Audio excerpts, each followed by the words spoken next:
Good morning, ladies. Today, our learning target is I can identify the main idea of an informational text. So we're going to continue kind of talking a little bit about natural disasters. So the name of our article today is called Spinning Thunderstorms. And this is here, as you can see, on ReadWorks.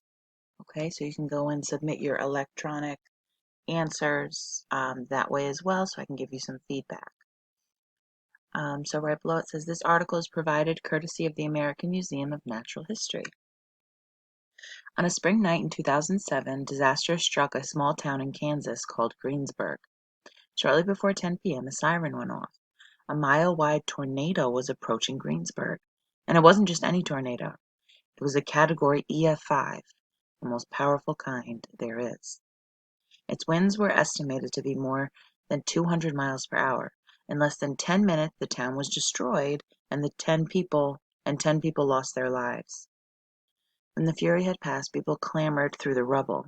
Cars and trucks had been thrown about, homes were crushed or simply ripped from the ground. "I'm in downtown Greensburg.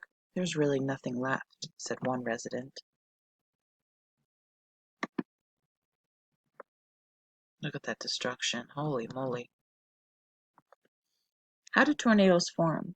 A tornado is a swirling, funnel-shaped column of wind that gets its start from a thunderstorm. Thunderclouds form when warm, wet air collides with cool, dry air. Then strong winds form into a wide tube of spinning air.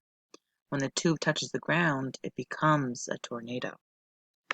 Clearly does a lot of damage here.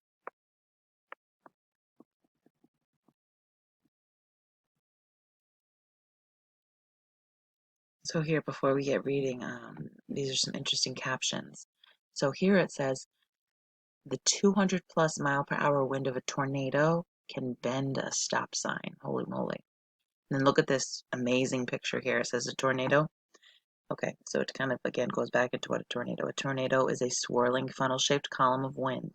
It stretches from a thunderstorm cloud down to the ground. A tornado gets its start when winds at high altitude sets a thunderstorm's winds rotating. Wow, that's incredible, massive. Okay, take another peek here. Kansans are used to tornadoes. Those are people from Kansas.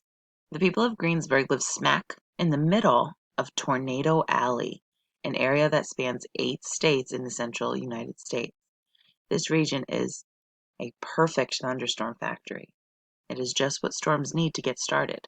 Cool, dry air from the Arctic mixing with warm, humid air from the Gulf of Mexico. Above the flat Great Plains, far from mountains and coastal weather, thunderstorms can form undisturbed. These conditions spawn more than 600 tornadoes on average in Tornado Alley every year. Okay, so as you can see, ladies, what they're doing here is they're talking about this area of the United States. And as you can see, there's no real water around here. So when it says here that there's no coastal, these aren't coastal regions, the coast here, we have California, Oregon, and Washington, then down here, New York and our New England colonies, kind of down this way.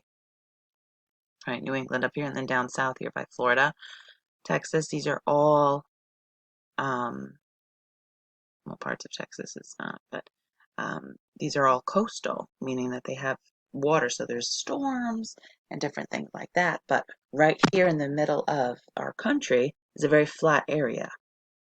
So again, without those mountains kind of blocking some of that wind, it kind of, like they say, has this kind of perfect atmosphere for these tornadoes. 600 tornadoes on average in Tornado Alley every year.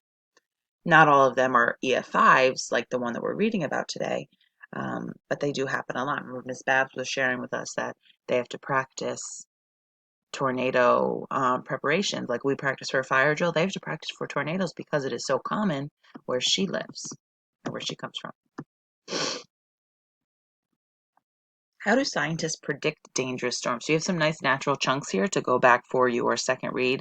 Again, if we're looking for main idea, I want you to kind of summarize as you go in the margins, use your own chunks as you go, and then kind of look at what all of those summary notes kind of have in common and how they go together to create your main idea statement. So, meteorologists are scientists who study and forecast weather. They used a technology called radar to track storms. Weather radar works by detecting the precipitation, rain, snow, or hail in approaching storms. The radar unit sends out a wave toward the storm. The radio wave bounces off the raindrops, hail, or snow in that storm and then returns to the radar unit. The amount of time it takes for the wave to return tells meteorologists how far away the storm is. Very interesting. Most radar units send out about 1,000 radio waves per second. This gives them detailed up to the minute information about the storm. Fascinating. Using radar, forecasters can track the formation and paths of severe storms like tornadoes. When a tornado takes shape, its winds blow raindrops in a circular pattern. When scientists see the pattern on a radar screen, they know that a tornado is developing. Although tornadoes have fast swirling winds, tornadoes themselves move relatively slow across the land, 18 to 30 miles per hour.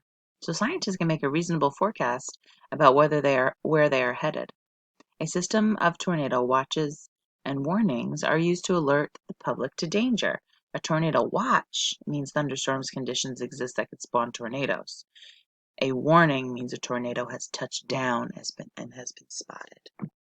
Interesting. So that's kind of to kind of connect to our region of the world, right? When we have a winter storm watch, not as severe, so we kind of have to keep an eye on it. But when we have a winter storm warning, it means that we really need to take it seriously, and that's when maybe schools are contacted about maybe preparing for the next day. Oops, going too far. This system saved many lives in Greensburg. After the tornado shrieked, people had 20 minutes to escape to their basements and storm shelters before the tornado destroyed their town. So this is a kind of a positive when reading about tornadoes, if you can even believe it. Um, the forecast system here saved so many lives in Greensburg, okay? 20 minutes is a very long time to get to safety. So those citizens, it was their duty to be informed and pay attention, but also too the way that these communities are notified is that they have these big sirens. They're used to tornadoes. They've planned for it before, so people have all of this preparation, and with that preparation, a lot of lives were saved. So what we're going to do now is let's go on down. We have some questions. We have some multiple choice questions and some short responses, and then I have some additional things I want to talk with you about as well. So we're going to start off with some multiple choice, just some straight comprehension here. What happened to the town of Greensburg in 2007? You have to identify which natural disaster it is. Pretty easy. What does this article explain? Interesting. Number 3, read the sentence from the article. Kansans are used to tornadoes. What evidence of the article supports this statement? Okay, so go ahead, choose your best one. Again, we're using ECI for multiple choice questions. Number 4, what might be a reason why scientists track tornadoes? Think about what I was talking about really towards the end. Why is it important to track tornadoes and get that information to the citizens? What is the main idea of this article? So here you are pulling it out right from your choices.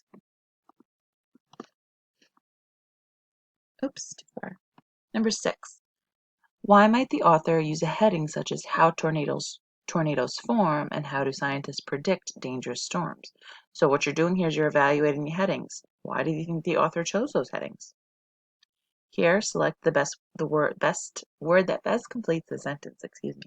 A tornado warning saved many lives in Greensburg blank. The town itself was destroyed. And then 8, you're telling me exactly what a tornado is. Okay, so now what we're going to do is I'm going to switch over to my other screen. Give me 1 second. Alrighty, so here I have a couple additional questions that I want you to think about. So first I want to talk about how the text is organized. Okay, a few may work here. The ones I'm deciding between are description, problem and solution, cause and effect. Okay, so the reason I think description is because it's describing a tornado. It's describing how a tornado forms, the damage that it causes. It's telling all about different parts of the country where they are prone. So it's really kind of giving a great description about tornadoes. The reason I say problem and solution, take a quick some think time first, see if you're right, or not necessarily right, but similar to my thoughts, is that um, tornadoes can be big problems. As we just read about too in Greensburg, these some people did lose their lives. The reason I'm saying solution here is that towards the end of the article, they were talking about how the forecasts that were given by the meteorologist were a solution to these 600 tornadoes on average that happen here in Tornado Valley. So I'm saying problem and solution because they have this problem and they clearly have a solution to combat it. Cause and effect. When talking about storm systems, there are certain things that cause the storm, and then we're talking about the effects of the storm, how it takes its toll on communities and the environment. So, what I want you to think about is which one do you think is the best choice and why?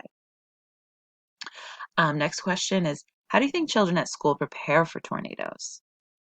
How would they react if a tornado hit the school day? So again, right, I'm thinking of Miss Babs here when she would tell me about how when she was younger at school in Missouri that they would practice for tornadoes. They would have kind of some drills, like we have our lockdown drill and we have our fire drills. They would prepare. So, what do you think? What you learned about tornadoes, how would children prepare at school? How would they react if a tornado hit during the school day?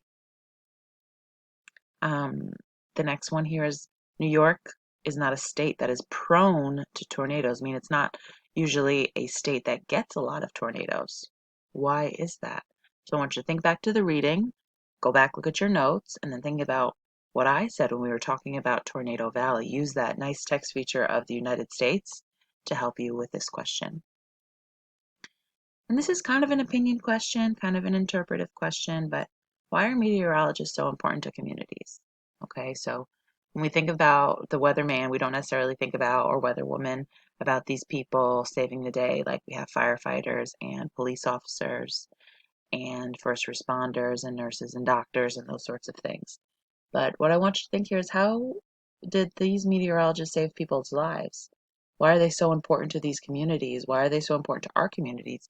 You know, meteorologists give us information about our school and keep us safe when it's um, when the weather conditions are not safe to be out driving and buses and those sorts of things. So really, meteorologists, I want you to think back. They also define that back in the text. So if you forget, go look back in that paragraph.